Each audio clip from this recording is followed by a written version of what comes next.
Un isolant mince seul, est-ce suffisant? Je vais répondre à une question posée suite à ma vidéo « L'énigme des isolants minces ».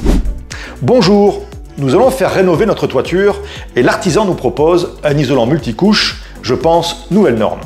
Par contre, seulement cet isolant seul, ça sera suffisant pour isoler les combles aménagés? Nous habitons juste sous la toiture. Merci. Les isolants minces réfléchissants peuvent-ils être posés seuls, associés à des isolants traditionnels, et quelle est leur réelle efficacité? C'est ce que nous verrons en fin de vidéo avec un chantier réalisé par un professionnel. Si vous aviez un problème à la main qu'il fallait opérer, iriez-vous voir un chirurgien généraliste ou bien un chirurgien spécialiste de la main? En matière d'isolation, c'est exactement la même chose. Il existe des isolants généralistes et des isolants spécifiques. Parmi ces isolants spécialisés, on trouve les isolants minces réfléchissants. Pourquoi utiliser ces isolants plutôt qu'un isolant traditionnel épais? On fait souvent appel à eux pour limiter les pertes de surface et pour lutter contre les pertes thermiques par radiation, principalement. Il s'agit d'un type d'isolant thermique conçu pour réduire la transmission de la chaleur par rayonnement. La chaleur du soleil l'été et celle de votre système de chauffage l'hiver. C'est cette chaleur qui chauffe très peu l'air mais qui chauffe votre peau, la matière en général. Touchez la carrosserie de votre voiture en plein soleil. La tôle est brûlante bien que l'air reste heureusement respirable. Voilà l'effet thermique produit par la chaleur infrarouge.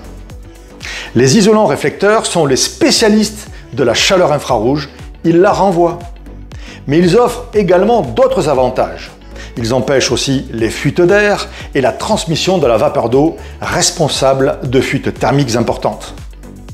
Parmi les isolants minces réflecteurs, il existe les isolants multicouches et les isolants à bulles.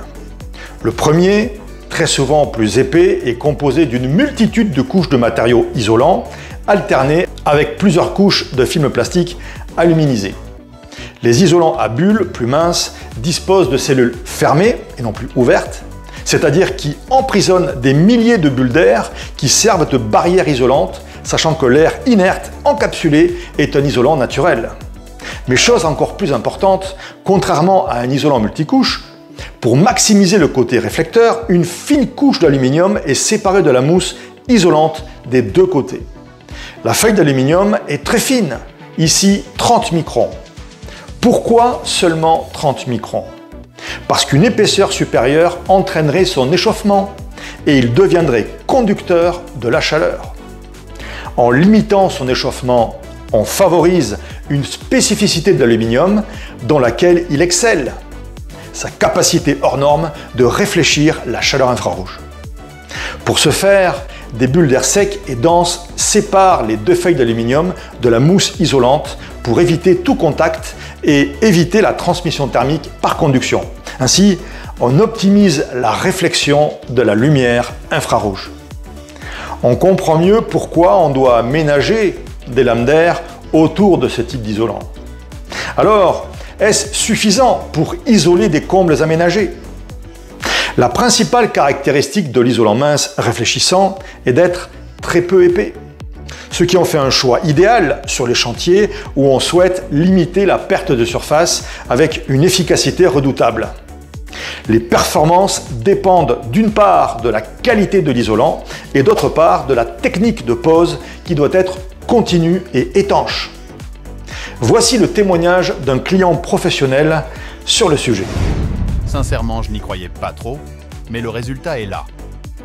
Même le mec qui posait la climatisation était impressionné du résultat, nous lui avons refilé tes coordonnées.